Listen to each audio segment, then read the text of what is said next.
Halo, assalamualaikum warahmatullahi wabarakatuh. Kembali lagi ke sesi tanya jawab sukses reseller. Pertanyaan yang masuk agak unik ya. Pertanyaannya simpel. Kang, milih kritik atau pujian? Oke, kita jawab di video kali ini.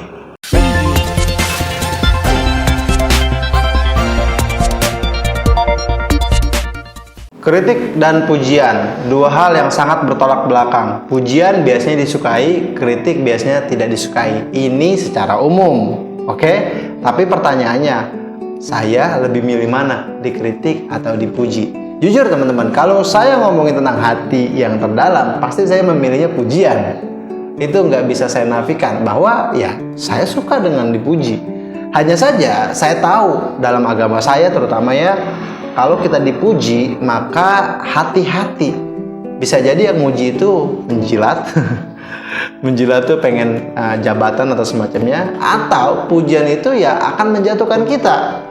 Makanya ketika ada seorang sahabat berkata bahwa, wow, itu orang sholatnya luar biasa.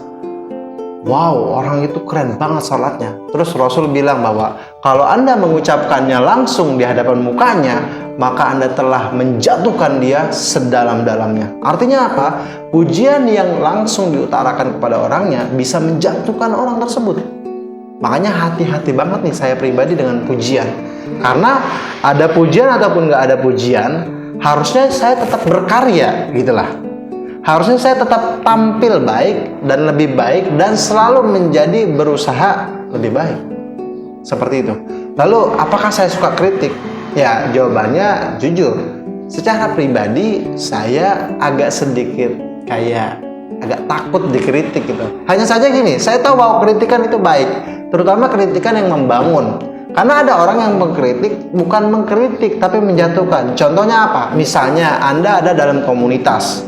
Ketika Anda ada dalam komunitas, lalu Anda berkata salah, tiba-tiba ada yang mencela, lalu memfokuskan celaan itu terhadap pribadi Anda.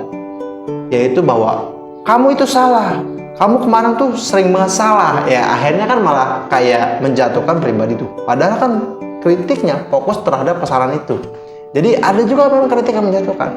Nah, secara umum, kalau kritikan itu membangun, saya juga senang. Ketika saya punya pendapat, ada orang lain yang punya pendapat juga, dan itu bahkan ada ranah kritiknya, menurut saya fine-fine aja.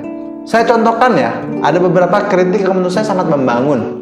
Contohnya yaitu ketika Imam Ahmad bin Hambal mengkritik anak muridnya yang sudah jadi guru juga. Suatu saat anak muridnya itu sedang mengajar, lalu Imam Ahmad bin Hambal lewat dan melihat anak muridnya sedang mengajar. Lalu Ahmad bin Hambal langsung berkata ke dirinya bahwa saya harus memberikan saran ataupun kritikan terhadap dia gitu.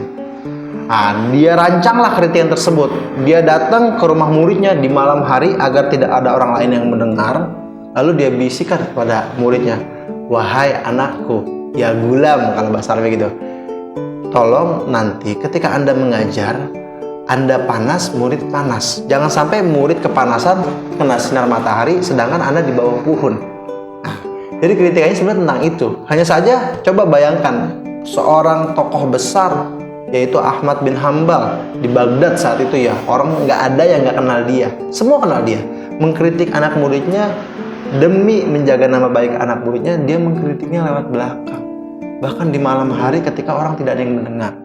Oke, teman-teman, kalau ditanya saya lebih suka kritikan atau pujian? Oke, basically saya lebih suka pujian demi kemajuan saya. Terima kasih. Assalamualaikum warahmatullahi wabarakatuh.